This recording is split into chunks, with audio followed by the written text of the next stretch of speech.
God only knows what you've been through. God only knows what they say about you. God only knows how it's killing you.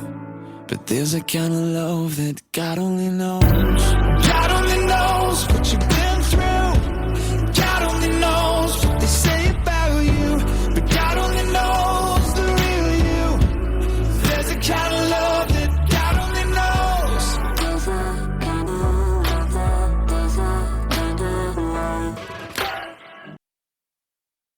Welcome to Season 3, Episode 7 of Your Journey Is Not Over. My name is Tanya Pearson Randolph.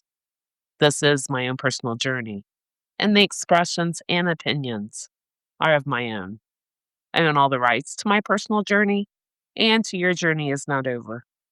Neither are to be used, copied, or edited in any way without my consent.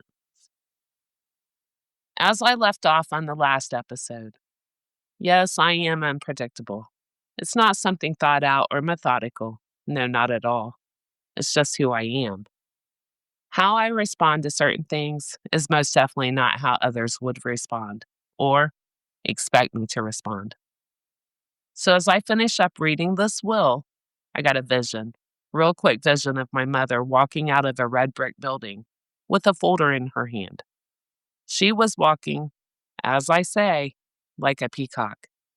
She had a certain walk, a certain air about her when she thought she had done something to hurt someone else. It could be anyone, not just me. Again, like a peacock. And these visions are what I call gifts from God to soften the blow of whatever is trying to hurt me. And seeing this vision, well, I busted out laughing. My attorney was taken back, I'm sure. Again, not the response he probably expected. In my vision, she thought she had done something, and no doubt, the folder that I seen in her hands was this will that I was holding now in my hands. Well, she thought wrong. After I composed myself from laughing, I said, if this is the price that I paid for the peace of mind I've had the last few years, well, it was well worth it. There was no hurt feelings. Humor replaced those emotions. I anticipated this from my mother. If I'm being honest, she had hatred for me since before I was born, and had my whole life gone out of her way to hurt me, emotionally, mentally, and physically. She betrayed me in every way possible. She taught me how cruel life can be, starting at such an early age. Horrible life lessons along my journey that now are valuable to me. This had went on my whole life. I was always so conditioned by her, so forgiving, looking past and overlooking everything she had ever done to me. She had done it with malice and with intent to hurt me too. She was very calculating. Even to the very end, this will was drafted and designed to carry on this behavior even after the grave, or cremation in this case. One last punch just to remind me what I already knew my whole life. She could not stand me, my heart, my soul, my light. I was everything she wasn't, and she detests that. But she did leave everything, all of her possessions, to the one person who drilled in my head my whole life. We can't be like our mom, Tanya. Every move I made was criticized. Every choice I made was met with judgment. Always the reminder of, you can't be like her, sis. You can't turn out like her. He was always so hard on me, and I now understand why. What I do struggle to understand now is, how could the person who was so adamant about us not ending up like our mom, so aware of it too, how could he fall into the same generational cycles, the same generational curses, and becoming identical to our mother, her clone? Heartbreaking. Because I knew my brother's heart and his soul. He wasn't nothing like her. He loved people. He could read energy too. He was so compassionate and empathetic, and he hated to see people sad or cry. And he was so funny. Now I see how similar we really were. As far as our love for people and not wanting others to feel pain, striving to do better than what and where we came from, And for a moment in time, my brother was beating the odds. He was making his dreams come true until addictions took over and childhood trauma really set in, and it consumed and destroyed his life completely. So, am I perplexed that the preacher of my life fell into the trap that the devil set for us both so long ago? Yes.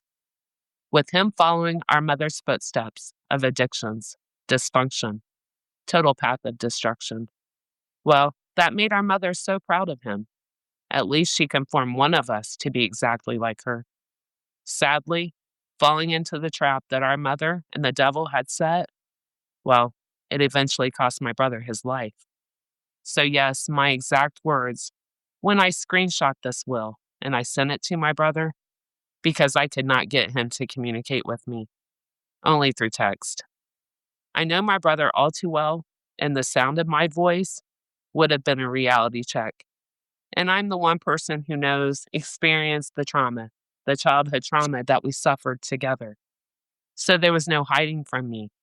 No mask could be worn with me, nor no lack of being called out either.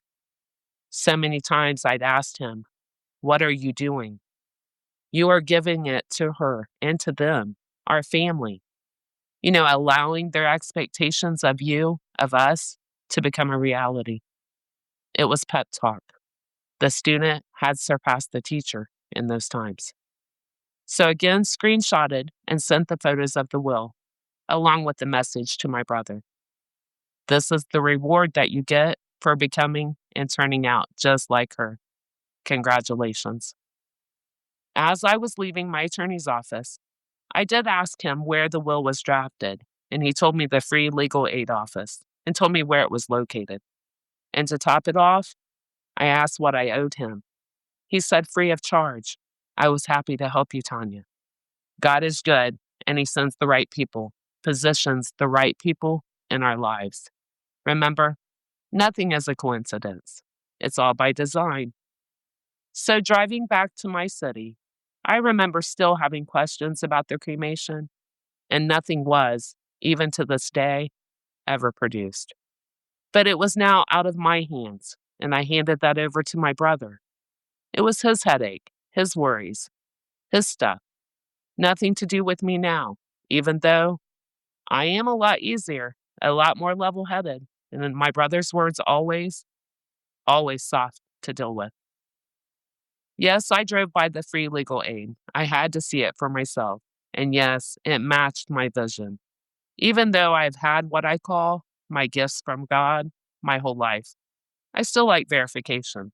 And seeing that building, I couldn't help but bust out laughing again.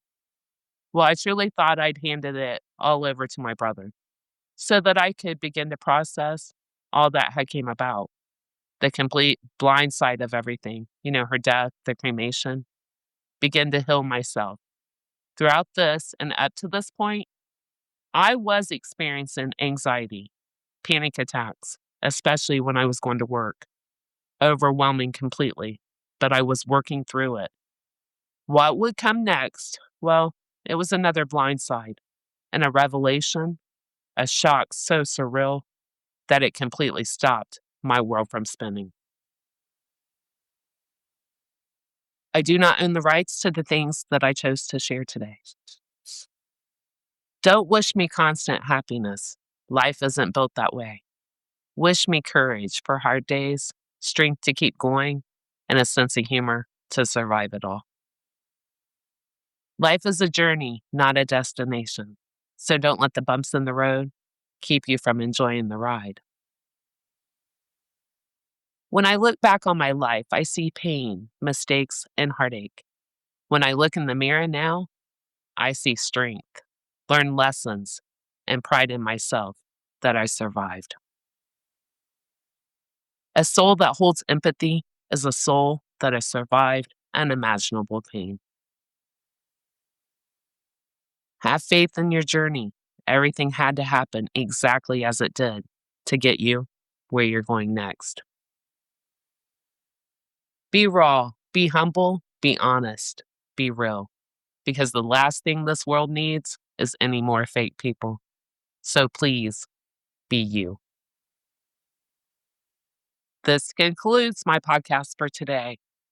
Please join me Thursday, listen in, and always remember your journey is not over. God bless. God only knows what you've been through. God only knows what they say about you. God only knows how it's killing you. But there's a kind of love that God only knows. God only knows what you've been